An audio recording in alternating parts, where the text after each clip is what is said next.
Saya mau menanggapi masalah yang kita di Islam adalah kita diperintahkan juga dihimbau untuk berdebat seperti yang dikatakan bermusyawarah pada saya sering bermusyawarah dengan teman saya di Malang. Dia dia orang Kristiani, bergereja di Betani dan dia mengaku sekolah pendeta. Saya sering berdialog dengan dia dan pernah saya mengatakan dalam kasus penghinaan Nabi Muhammad ini, akhir-akhir ini saya pernah bertanya kepada dia, apa pendapatmu jika agamamu dinodai? Kemudian dia menjawab, Kristen bukan agama. Nah, dari situ saya bertanya-tanya, kalau memang Kristen itu bukan agama, lalu Yesus yang diimani oleh orang Kristiani sebagai Tuhan itu sebagai apa? Sedangkan kalau di Islam kan sudah jelas bahwasanya Islam adalah dinullah, agama Allah, salah satunya agama Allah yang diridhai Allah. Tapi kalau dengan dia berbicara seperti itu, teman saya yang itu bagaimana menurut Bapak dari Kristiani ini? Gitu, makasih. Adalah Allah dan Allah itu adalah firman, firman itu adalah roh. Jadi satu, tiga menjadi satu gitu. Jadi di sini dikatakan juga kalau saya nggak mau berdebat ya. Suami saya juga dulu Muslim. Suami saya Muslim selama 38 tahun pernikahan. Kami menjalani dengan sangat luar biasa. Dia Muslim, saya Kristen. Sampai satu saat sendiri, dia sendiri yang mau jadi Kristen. Tidak pernah saya suruh. Karena tidak ada paksaan kepada agama. Dan Kristen itu memang Yesus itu adalah jalan keselamatan. Karena dia berkata, akulah jalan hidup dan kebenaran. Tidak ada yang sampai kepada Bapa kalau tidak melewati aku gitu ya. Di kitab Yohanes 13 ayat 13 dikatakan, kamu menyebut aku guru dan Tuhan. Dan katamu itu tepat, sebab memang akulah guru dan akulah Tuhan. Jadi di situ dia katakan juga dia guru dan dia Tuhan. Dia katakan nabi, dia katakan segala macam dia dikatakan. Bahkan dihina, dipukul, diludahi, tendang. Tapi apa dikatakan waktu di kayu salib? Ampunilah mereka, karena mereka tidak tahu apa yang diperbuat mereka. Kenapa kok takut dia Yesus sama malaikat? Yesus itu adalah 100% manusia, 100% malaikat. Jadi waktu dia menjadi manusia, dia lemah. Siapapun kita, waktu kita menghadapi kematian, kita takut, ya. Jadi sebagai manusia, dia takut. Dia takut, tetapi sebagai Allah dia tidak takut. Karena biarlah aku mati untuk menyelamatkan umat manusia. Aku mati dan aku hidup untuk membawa kamu ke surga. Aku akan pergi ke surga, menyediakan tempat bagi kamu yang percaya kepadaku. Akulah jalan hidup dan kebenaran. Dia berani berjanji. Jadi hanya itu yang bisa saya sampaikan. Hanya menjawab dari perkataan dari Bapak bahwa dia adalah Tuhan 100% dan dia manusia 100%. Rohullah kalimatullah Isa Al-Masih. Saya baca Quran juga. Terima kasih, Tuhan berkati. Tadi Pak Yohanes menyatakan bahwa Alkitab ini adalah bimbingan Roh Kudus dan ini merupakan firman. Jadi tidak boleh main-main dengan firman ini. Oke, sekarang saya coba mau membacakan satu di Korintus. Itu Paulus berkata, apa yang aku katakan, aku mengatakannya bukan sebagai seorang yang berkata menurut firman Tuhan. Dengan apa yang saya baca ini nampaknya kontradiksi Pak, karena Paulus sendiri dia mengaku bahwa apa yang diucapkan bukan firman Tuhan. Bagaimana Bapak bisa mengklarifikasi bahwa ini adalah firman Tuhan? Itu yang pertama. Dengan Pak Luga, tadi mengenai utusan Pak, tadi kita rame bicara mengenai utusan Yesus, utusan atau Tuhan. Di 13:13 yang tadi Ibu sampaikan tadi, itu Yesus berkata, aku guru dan aku Tuhan. Ya, tapi Bapak mungkin perlu cek dengan Pak Moko Ginta, Alkitab versi yang tahun 30 itu bukan Tuhan tapi Tuhan. Ya, jadi penambahan kata H itu berdampak sangat luar biasa. Tuhan Wisaksono menjadi Tuhan Wisaksono. Itu sangat bertentangan sekali Pak. Oke, terus menyambung sedikit lagi di 13 Yohanes, masih di Yohanes juga, Yohanes 13 ayat 16, menurut saya sih ini ungkapan Yesus juga yang sangat jelas mengenai jati dirinya. Di mana Yesus berkata bahwa seorang utusan, dia utusan, ya, tetapi menyatakan dengan jelas utusan itu tidak lebih tinggi daripada yang mengutus.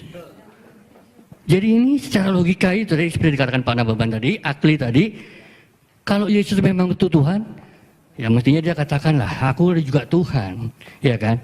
Tapi dia bilang jangan jelas, seorang utusan tidak lebih tinggi daripada yang mengutus. Betul kan? Dan seorang hamba juga tidak lebih tinggi daripada yang menciptakan. Ya, terima kasih. Assalamualaikum warahmatullahi wabarakatuh. Assalamualaikum warahmatullahi wabarakatuh. Saya Mukti Ali, asal dari Sentul, Bogor. Tadi Pak Luga menjelaskan mengenai dari awal pernyataannya bahwa Yesus itu adalah Tuhan yang dahsyat, Tuhan yang hebat, Tuhan apa. Tapi tolong dijelaskan mengenai Matius 27:46. Itu peristiwa penyaliban ya. Sejak jam 12 datang sebuah awan hingga kira-kira pukul 3 berteriaklah Yesus dengan suara yang nyaring. Eli Eli lama sabachthani. Tuhanku, Tuhanku, kenapa engkau tinggalkan aku? Lah, di sini kalau memang dia Tuhan, Tuhan yang dia panggil. Kemudian juga kok tidak sedahsyat yang Bapak sampaikan. Kemudian juga dalam tadi Bapak, mohon maaf Pak Yohanes, itu kan menyinggung masalah Lukas 4:4 ya. Lukas 24, mohon maaf, 24 yang 46-nya. Bahwa Mesias akan dibangkitkan pada hari ketiga di antara orang mati. Mestinya dilanjutkan, dan ini sudah dijelaskan dalam kisah Raja-Raja, kemudian Mazmur dan Torah. Tapi demi Allah sampai saat ini saya tidak pernah menemukan Pak. Mungkin Bapak bisa menjelaskan di mana itu. Kalau Tuhan memang benar, dia Tuhan yang menjelaskan, tidak berdosa, mestinya ada Pak.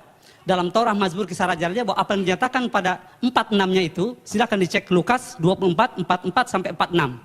Itu dahsyat sekali, ayat-ayat misterius ini. Jadi ternyata tidak ada. Mohon maaf kalau saya katakan kok berdosa gitu. Assalamualaikum warahmatullahi wabarakatuh. Nama saya Eri dari Tangerang. Ya, jadi tadi mengatakan bahwa Paulus bisa dipercaya karena mukjizatnya yang masih ada sampai sekarang. Yang terjadi pada pendeta-pendeta yang banyak menyembuhkan orang-orang. Namun ada satu permasalahan tadi di mana ada orang yang mengaku dibayar. Dan Pak Luga sendiri mengatakan tidak bisa kalau hanya satu orang saja. Kalau saya baca itu pendekatan untuk menutupi. Karena kalau kita ingin tahu, pendekatan kita mestinya menganggap itu fenomena gunung es yang tampak hanya sedikit saja, tapi yang di bawah sangat banyak. Itu yang sudah dibayar.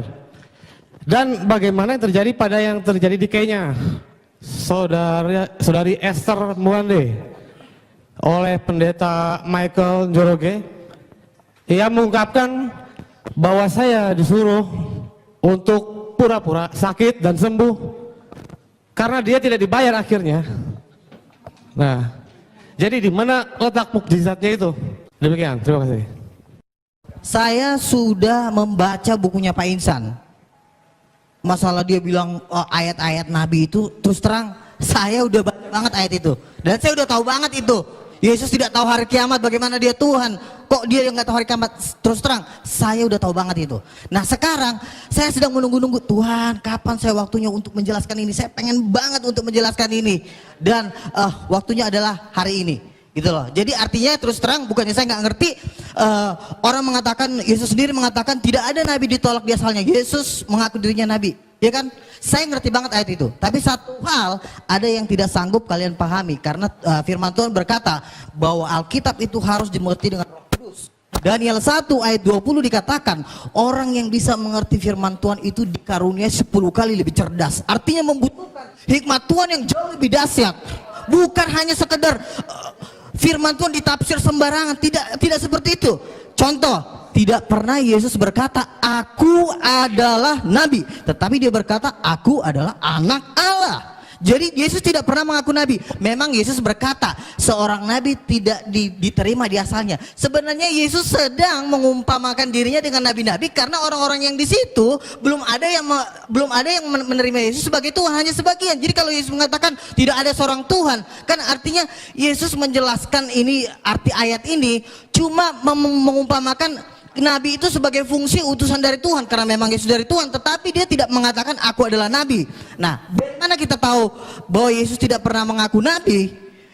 Rasul Yohanes di dalam Wahyu 19 ayat 16 menjelaskan tentang arti anak Allah. Arti anak Allah bukan nabi, karena pada waktu Yesus datang kedua kali di jubahnya tertulis Raja segala raja, King of Kings.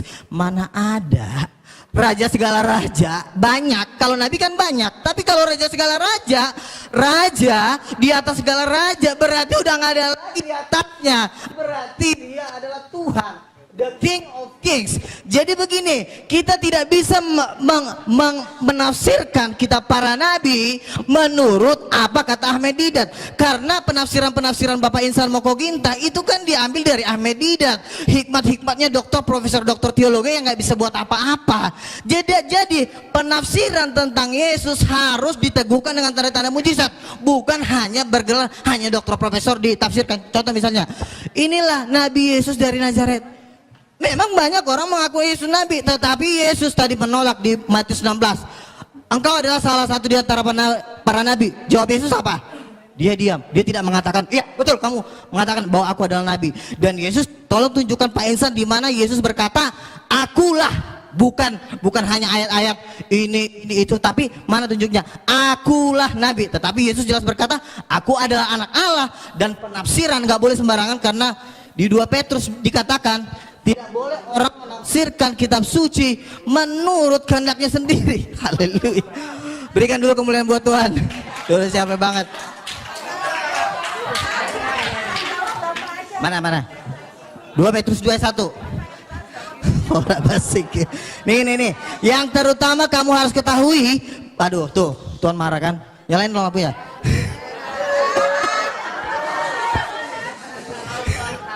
Makanya bro, yang terutama harus kamu ketahui bahwa nubuat dalam kitab suci tidak boleh ditafsirkan seenaknya.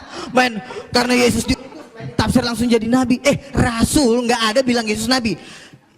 Petrus sendiri berkata nih, saya baca nih. Petrus diurapi Roh Kudus, ya, dan diteguhkan dengan tanda-tanda mujizat. Makanya saya bilang, orang nggak boleh menafsirkan kitab suci kalau tidak diteguhkan dengan tanda-tanda mujizat, nggak boleh. Itu memang hukumnya. Makanya setiap orang yang menafsirkan firman Tuhan harus punya Roh Kudus. Saya punya Roh Kudus. Pak Insan kalau ditanya punya Roh Kudus, punya Roh Kudus nggak Pak? Nggak punya. Kenapa? Karena Yohanes 14 ayat 26, Roh Kudus hanya turun dalam nama Yesus. Nah, sekarang begini, Yesus tidak pernah mengaku nabi. Baik, tolong audien diam. Oke. Tolong audien diam. Udah. Saya dari tadi Moderator sebenarnya ya? menjawab pakai logika, tetapi Waktu karena habis. memang kalian belum memahami, jadi kalian bilang saya sosok berceramah. Enggak, kan saya bilang, oke, satu aja, tunjukin Bisa. ayatnya sama saya. Yesus berkata, akulah nabi, tunjukin. Baik, waktu habis. Akulah nabi, bukan penafsiran. Ini penafsiran. Aduh, akulah nabi. Tolong. Ya. Udah. Oke. Tolong. Baik, Oke, waktu habis. Terakhir ya. Baik. Tolong diam. Terakhir ya. Copy paste. Sudah Pak Insan, nanti Pak Insan. Ini ya. Pak Pada Insan. waktu Yesus datang yang kedua kali, di jubahnya tertulis bukan nabi Pak, tapi raja segala raja, bukan nabi. Masa di jubah Yesus tertulis nabi? Makanya Sudah. Wahyu Waktu Ibu 19, sudah habis. 16. Waktu Bapak sudah habis. Silakan. Sudah. 19 ayat 16 Enggak selesai. Nanti setelah acara. Setelah Makanya acara, ini, Bu. Bu. Nanti setelah acara. Tidak boleh Baik, waktu menafsir. sudah lewat Oke. 2 menit. Nanti malah rame. Yes. Baik, kita tepuk tangan kepada Bapak Ibu ya. Silakan langsung Bapak Yohanes Tampu Bolon. Tolong sekali lagi jangan bereaksi, jangan ditanggapi, jangan bicara nggak habis. Nanti kalau mau berdebat ketambahan setelah acara ini. Sepakat ya? Sepakat. Baik, silakan kepada beliau Bapak Yohanes Tampu Bolon. Nanti saya moderator lagi di luar ya. Silakan. Ya, terima kasih. Ya, pertama-tama saya mengucap syukur kita masih mau berdialog, itu aja ya. Mencari kebenaran itu pertama kali. Biarlah Tuhan yang memberikan hikmat kepada kita, dan lebih daripada itu saya harus katakan bahwa termasuk pembicara tadi masih mengambil ayat-ayat yang melihat Yesus saat di dunia gitu loh. Karena perlu saudara ketahui, Yesus itu pernah ada di dunia, pernah naik ke surga, bahkan akan datang sebagai hakim raja. Itu Alkitab menulis itu. Banyak ayatnya karena waktunya sebenarnya saya tidak sempat membaca karena apa? Coba aja 15 menit. Waktu sekarang saya komentar 5 menit. Bagaimana saya cepat hanya ambil poin. Tapi tunggu. Tetapi apa yang saya sampaikan itu berdasarkan firman, Bu. Ya, Yesus sebagai Mesias ada ayatnya. Ya, ayatnya antara lain di sini Yohanes 14:6, Yohanes 8:24, Kisah Para Rasul 4:12. Ini beberapa ayat. Jadi bukan tidak ada ayatnya. Memang benar Alkitab juga menulis Yesus sebagai nabi. Tapi Alkitab juga menulis Yesus sebagai Mesias, bahkan sebagai raja loh. Coba teliti lebih dalam lagi. Jadi saran saya kepada pembicara dan umat, karena ada kewajiban harus mengetahui rahasia firman ini. Tapi jangan dikatakan sudah dicampuri. Kalau kita berprinsip negatif ya repot memang. Kami juga nanti kalau berprinsip Al-Quran sudah bercampur ya repot juga. Atau? Jadi jangan begitu. Kita harus yakin bahwa ini dituliskan oleh para nabi dan rasul. Rasul itu bukan rasul-rasul palsu, Pak. Bukan nabi palsu, itu teruji. Ini iman kita itu harus ada yang seperti itu. Jadi jangan, kalau seperti itu memang susah kita titik temunya. Kita harus hormati kitab suci, namanya kitab suci. Itu saya menghormati Alkitab, Alkitab dan Al-Quran.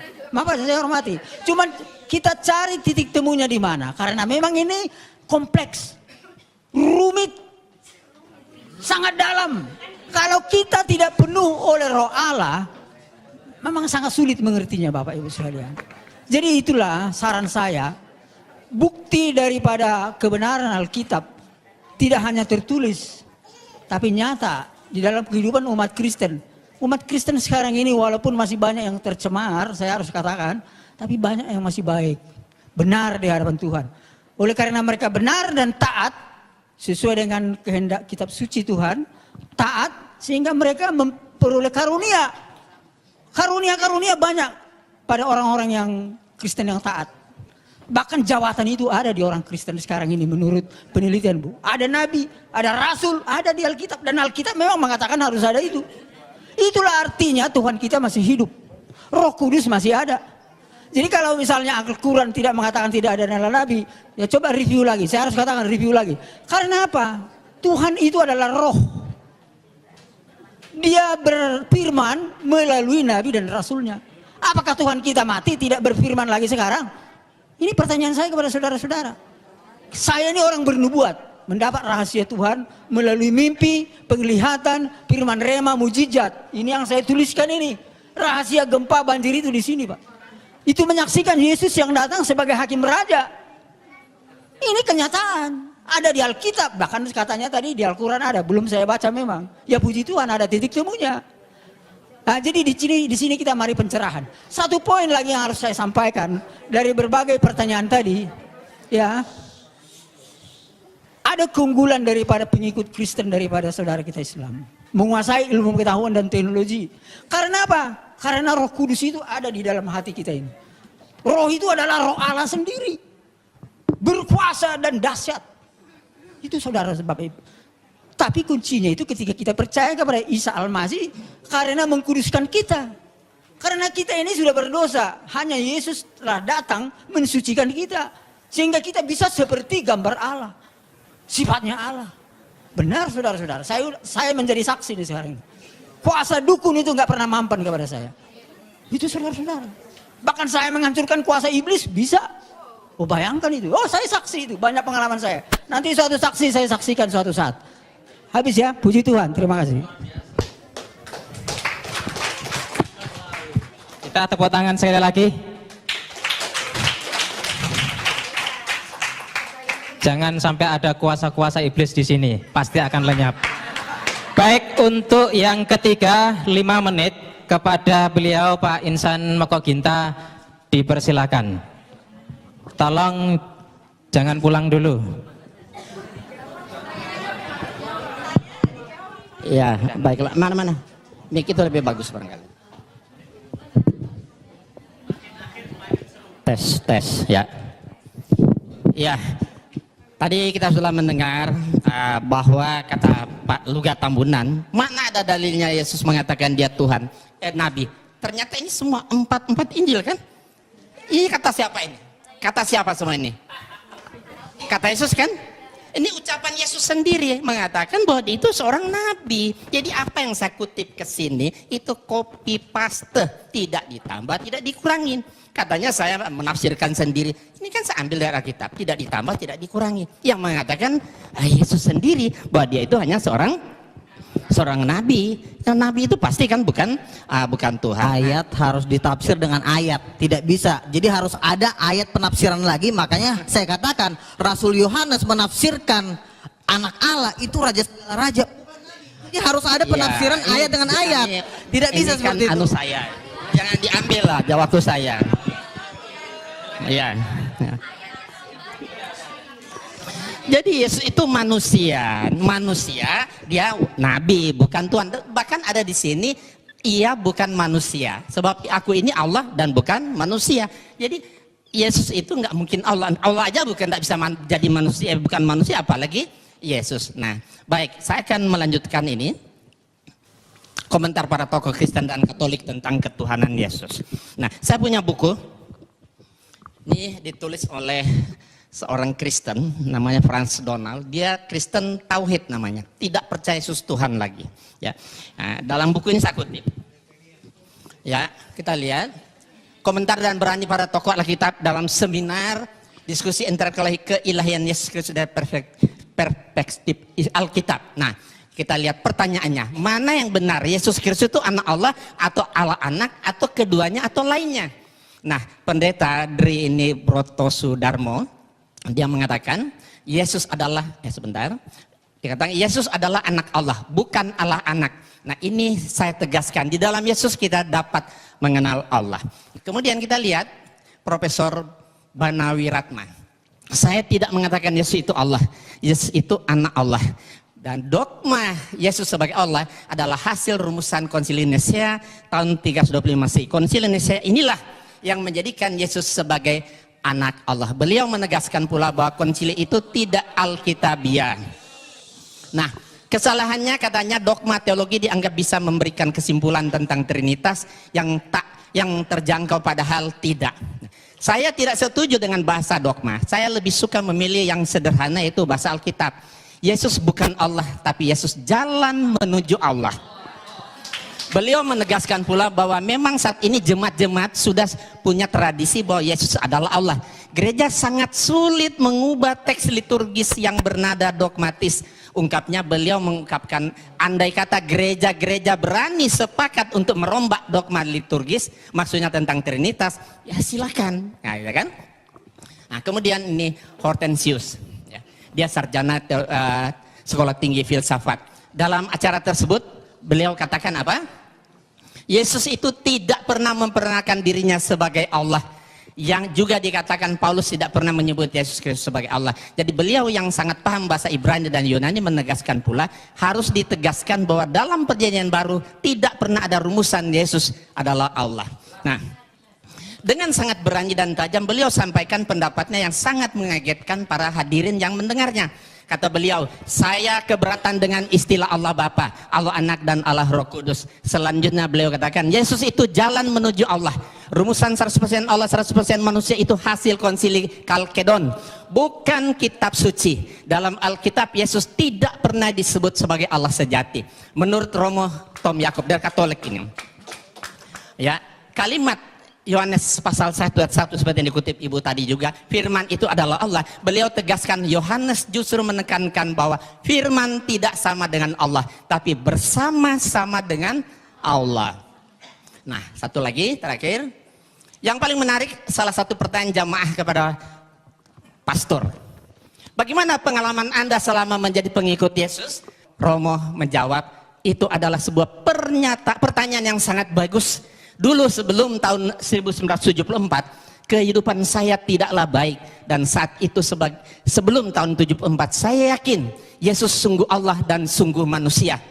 Tetapi setelah tahun 74 sampai sekarang, saya tidak lagi berdoa kepada Yesus, tapi saya berdoa kepada Allahnya Yesus dengan dorongan Roh Kudus. Nah, saya lebih Kristiani sejak saya percaya Yesus bukan Allah daripada sebelumnya ketika saya percaya Yesus itu adalah Allah. Sedikit ya. Dan nah, ini terakhir sekali lagi, siapakah dari pertanyaan yang diajukan kepada pembicara, siapakah Yesus menurut Alkitab? Apakah dia Allah sejati atau bukan? Nah, 3 dari 4 narasumber Kristen itu mengatakan Yesus itu bukan Allah sejati. Allah adalah Bapa dan Yesus itu utusan Allah. Berarti nabi kan? Yang menjadi jalan bagi manusia untuk menuju kepada Allah. Nah, perumusan Konsili Nicea tahun 35 mengatakan ya, dogma Trinitas sudah waktunya ditinjau kembali atau dirombak atau bahkan ditinggalkan sama sekali. Gitu. Sedikit ya. Itu pendapat para pakar. Baik. Bukan 12 rasul. Nah, Anda mau hidup menurut kata pakar atau 12 rasul? Karena pakar-pakar ini nggak ada kuasa, nggak ada tanda-tanda mujizat. Baik, terima kasih. Nah, jadi kalau mau ikut percaya sama orang pemimpin, ikutilah para penginjil-penginjil dunia yang telah melakukan dan kesaktian mereka. Bukan kata ini, mereka ini juga kita nggak tahu siapa, yang kita percaya aja, jangan-jangan mereka udah di neraka lagi. Terima kasih Pak Luka. Nanti ada waktunya dalam debat yang ketiga, Pak. Silakan yang terakhir kepada Ustadz Samsul Arifin Nababan. Waktu kita berikan 5 menit. Tolong diingat, bicara yang padat, rinci, dan jelas, singkat. Kepada beliau dipersilakan. Terima kasih Bapak Ibu, sudah kupas tuntas semua jawaban-jawaban dari pembicara. Saya hanya ingin tegaskan kembali bahwa Pak Tambunan maupun Pak Tampu Bolon lebih banyak berbicara dalam dialog ini dengan mengembalikan kepada dogma saja. Semestinya kita dialog begini harus dialog konsep. Jadi kita semua kembali mengacu kepada nas. Dan kita semuanya pakai copy paste. Tapi Bapak berdua tadi selalu mengembalikan kepada dogma. Jadi atas bimbingan Roh Kudus. Dan tanpa diperinci apa itu Roh Kudus dan siapa itu Roh Kudus. Mengambang. Kalau tadi beliau berdua menjelaskan, terutama Pak Tambunan, tidak ada nas dalam Alkitab aku adalah nabi tapi anak Allah. Itu bisa dibaca dalam Matius pasal 3 ayat 16 sampai 17. Sesudah dibaptis, Yesus segera keluar dari air dan pada waktu itu juga langit terbuka dan ia melihat Roh Allah seperti burung merpati turun ke atasnya. Lalu terdengarlah suara dari sorga yang mengatakan, inilah anakku yang kukasihi, kepadanya lah aku berkenan. 1. Kemudian dalam Injil Lukas pasal 4 ayat 41, dari banyak orang keluar juga setan-setan sambil berteriak, engkau adalah anak Allah. Lalu ia dengan keras melarang mereka dan tidak memperbolehkan mereka berbicara karena mereka tahu bahwa ia adalah Mesias. Begini, kalau memang kata anak Allah itu indikatornya bahwa Yesus adalah Tuhan, mestinya orang Kristen harus konsisten. Ada terlalu banyak yang menjadi Tuhan di dunia ini. Kenapa? Karena ternyata yang dikatakan istilah anak Allah itu bukan cuma Yesus.